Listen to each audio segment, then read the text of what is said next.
बिस्मिल्लाहिर्रहमानिर्रहीम। अस्सलाम वालेकुम व्यूवर्स, मैं वेलकम करती हूँ आपका अपने यूट्यूब चैनल ड्रेसिंग मेनिया पर। आज मैं आपको बेल्ट वाली खड़ी शलवार की कटिंग और स्टिचिंग सिखाऊंगी। इसके लिए कपड़े को डबल फोल्ड करके रखा है, तो इसकी चौड़ाई 30 इंचेस है। जब इसे खोलेंगे तो 60 इंचेस चौड़ा होगा और इसकी लेंथ 2 गज है।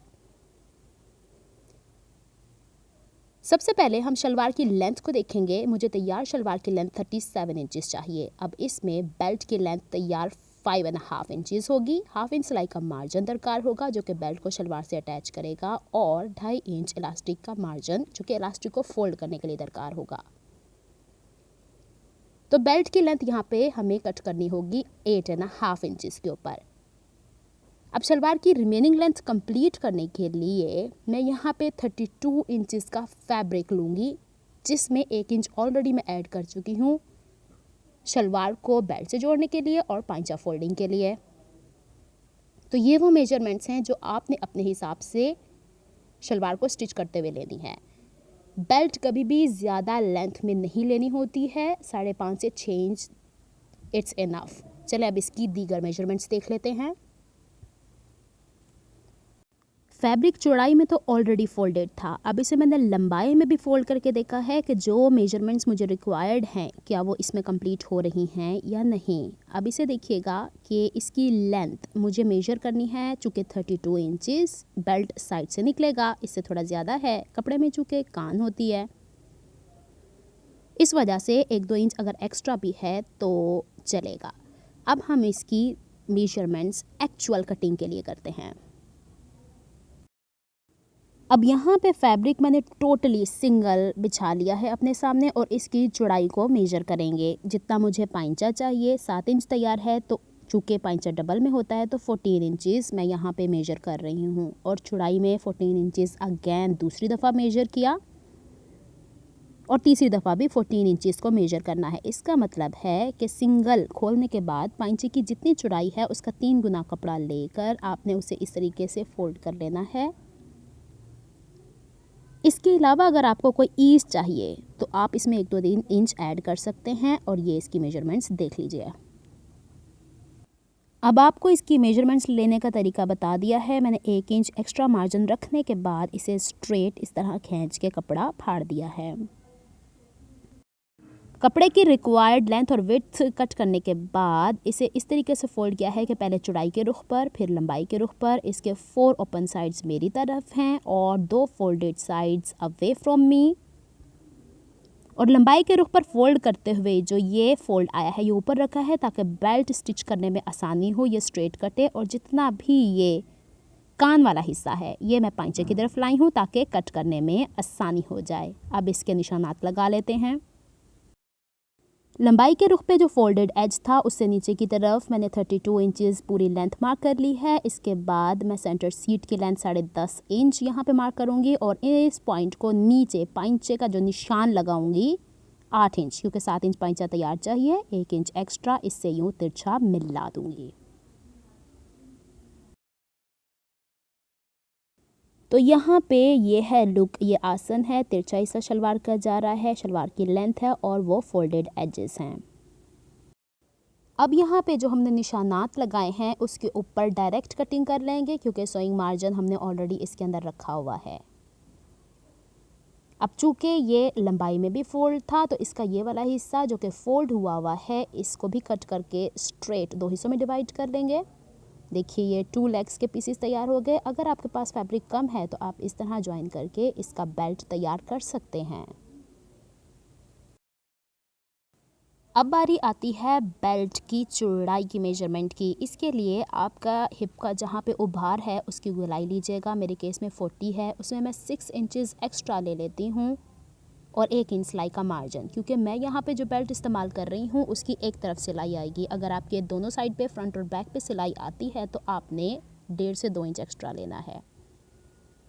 तो मेरे पास बेल्ट का फ्रंट हिस्सा 23 इंचेस आता है और बैक का भी 23 इंचेस आता है, और ऑब्वियसली हाफ इंच सिलाई का मार्जिन इसके अंदर जाएगा। तो यहाँ पे इस हिसाब से मैंने बेल्ट की चौड़ाई कट की है। लेंथ ऑलरेडी मैं आपको बता चुकी थी 8.5 इंचेस थी, तो 8.5 इंचेस पे लेंथ इसकी मार्क करने के बाद स्ट्रेट कट कर लूँगी। इस तरीके से मेरे पास यहाँ पे बेल्ट तैयार हो जाता है। चूँकि मेरे पास एक्स्ट्रा कपड़ा मौजूद है, इस वजह से मैंने बेल्ट को ऐसे तैयार किया है। अब इसे मैं प्रेस कर लेती हूँ। फिर इसके बाद हम इसकी दीगर सोइंग स्टार्ट करते हैं कि किस तरीके से हम इसके ऊपर प्लीट्स को ऐड करते हैं।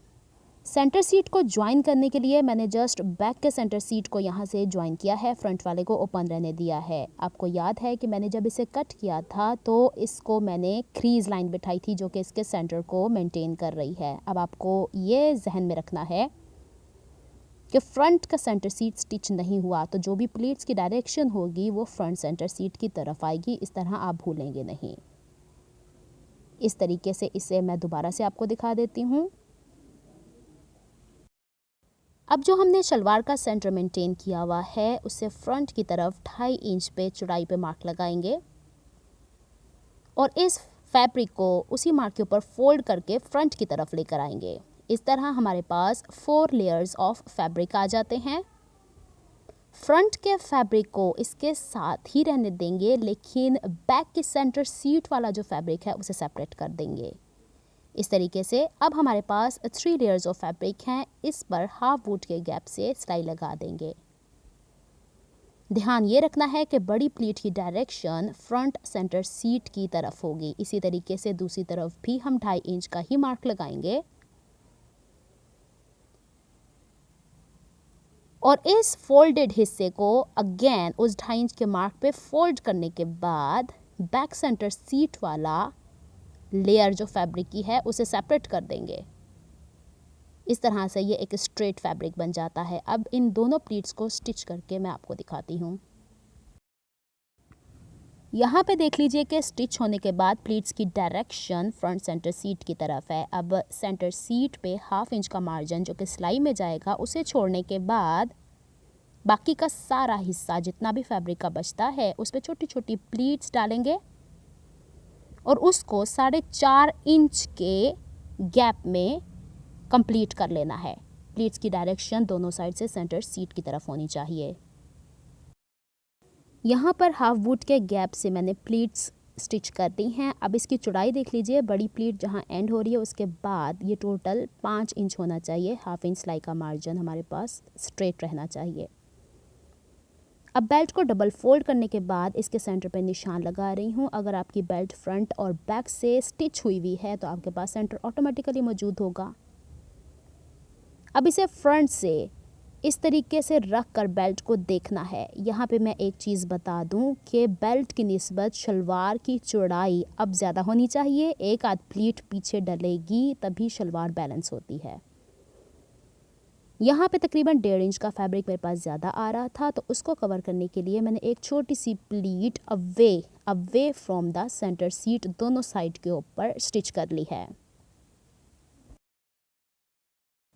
अब जबकि मैंने बैक की प्लीट्स यहाँ पे स्टिच कर ली हैं, दोनों की चौड़ाई इक्वल गैप के ऊपर रखने की कोशिश करनी है। तो अब मेरे पास शलवार की घेर की चौड़ाई बेल्ट के घेर या बेल्ट की चौड़ाई के बराबर हो चुकी है।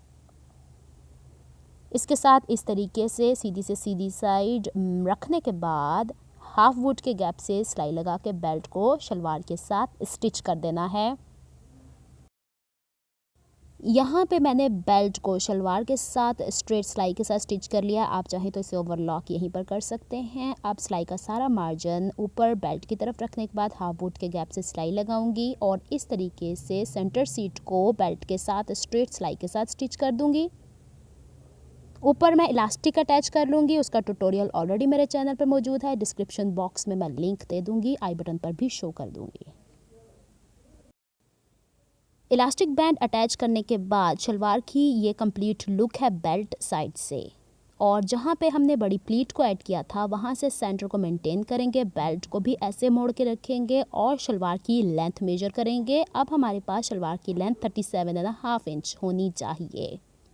इस तरीके से पाइंचा बनाने के लिए मैं हमेशा मर्दाना पट्टी जो कि कफ और बैन बनाने के लिए इस्तेमाल होती है उसका रोल मिल जाता है, इसका इस्तेमाल करती हूँ। 1 इंच में 2 पॉइंट कम है। अब शलवार की रॉन्ग साइड के ऊपर हाफ इंच का जो एक्स्ट्रा मार्जिन था उसको छोड़ने के बाद इस पट्टी को स्ट्रेट ऐसे पेस्ट कर लूँगी। यहाँ पे बुकरम पट्टी पेस्ट करने के बाद मैंने फैब्रिक का एक्स्ट्रा पीस लिया है जो कि आधे इंच जो मैंने कपड़ा छोड़ा था और बुकरम की पट्टी की चौड़ाई के बराबर है, और उससे हाफ इंच मैंने एक्स्ट्रा ही लिया है। चौड़ाई जितना पाइंचा है उससे थोड़ी ज़्यादा है। सीधी साइड की तरफ रखने के बाद जहाँ पे हमने बुकरम पेस्ट किया है उससे एक लब की दूरी के ऊपर हम स्ट्रेट सिलाई लगा देंगे। यहाँ पे सिलाई लगाने के बाद जो सिलाई ऑलरेडी हमने लगाई होती है उस पर पहले प्रेस कर लूँगी ताकि सिलाई अपनी जगह पकड़ ले।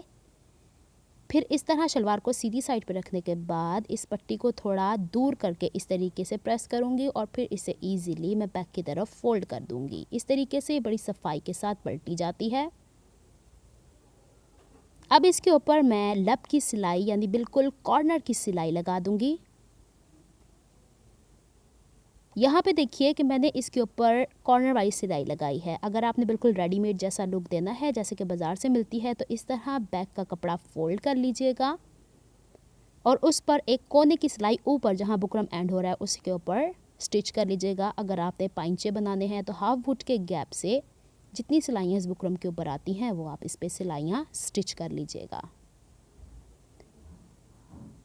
यहाँ पे मैंने इसके ऊपर जस्ट 2 सिलाइयाँ लगाई हैं, एक ऊपर और एक नीचे, आपको शो करने के लिए। अब जो एक्स्ट्रा मार्जिन हमारे पास कपड़े का था उसको शलवार के तिरछेपन के हिसाब से कट करूँगी, इसीलिए मैंने इसे थोड़ा सा ज़्यादा रखा था। अब इसे बैक साइड से इस तरीके से फोल्ड कर दूँगी और जितनी मेरे पास मार्किंग होगी पाइंचे की चौड़ाई की उसको निशान लगाऊँगी जो कि 7 इंच था।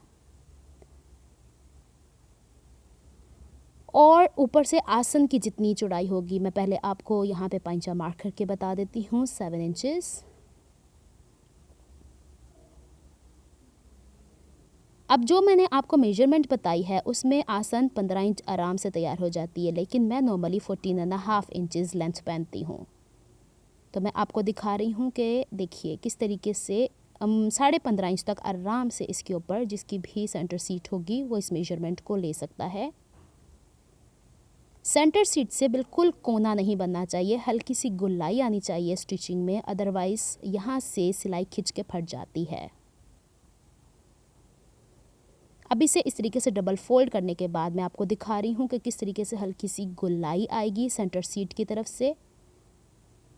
सेंटर सीट आसन को कहा जाता है। अब जो पाइंचे वाला पॉइंट है उसको मैं आसन वाले पॉइंट से स्ट्रेट में लाऊंगी। नॉर्मली होता ये है कि जो कम घेर की शलवारें पहनना चाहते हैं वो यहाँ से हल्की सी गुलाई दे देते हैं, उसकी वजह से भी शलवार पाइंचे से ऊपर की तरफ खिंचती है। तो बेसिक चीज़ जो शलवार की है वो यही है। यहाँ पे पाइंचे पे डबल सिलाई लगाएंगे, सिलाई लगाते हुए ऊपर जाके आसन से एक तरफ स्टिच करते हुए 3-4 इंच दूसरी तरफ लेग पीस की तरफ जाके हमें सिलाई को ख़त्म करना है और दूसरी सिलाई यानी दूसरे पाइंचे से भी हम इस तरह स्टिच करते हुए दूसरी साइड पे आ जाएंगे। तो यहाँ पे देखिए एक तरफ से सिलाई लगाते हुए दूसरी साइड पे गई और दूसरी तरफ से सिलाई लगाते हुए दूसरी साइड पे आई। अब यहाँ पे इससे मैंने शलवार को सीधा कर लिया है और यहाँ पे मेरा मिनी आयरन स्टैंड हैंडी है, क्योंकि ये वाला हिस्सा जो कि साइड की सिलाई वाला होता है इसको इस तरीके से फ्लैट कर लिया जाए तो ये ईज़िली प्रेस हो जाती है। इसे मैं प्रेस करने का और इसे तय करने का भी तरीका आपको बता देती हूँ। यहाँ पे इस तरीके से ये स्टिच होनी चाहिए कि इसकी देखें मैंने जो सेंटर वाली सिलाई है उसको पकड़ा है तो इसके जो साइड वाला प्लीट है वो इसका सेंटर बन रहा है। इट मीन्स दैट कि आपने इसे परफेक्टली स्टिच किया है। अब यहाँ पे ये जो हमारे पास बड़ी वाली प्लीट है उससे ऊपर ही सीधा सीधा बेल्ट को पकड़ेंगे, पाइंचों को पकड़ेंगे और बैक से इस तरीके से उतना ही हिस्सा अंदर की तरफ फोल्ड कर देंगे। तो जनाब ये हो गई है तैयार शलवार। तो ये है ओवरऑल लुक इस शलवार की। अगर आपको मेरी एफर्ट्स पसंद आती हैं तो please like my videos, subscribe to my channel, hit on the bell notification for more updates. मिलती हूँ मैं किसी नेक्स्ट वीडियो में किसी नए प्रोजेक्ट के साथ। तब तक के लिए अल्लाह हाफिज़।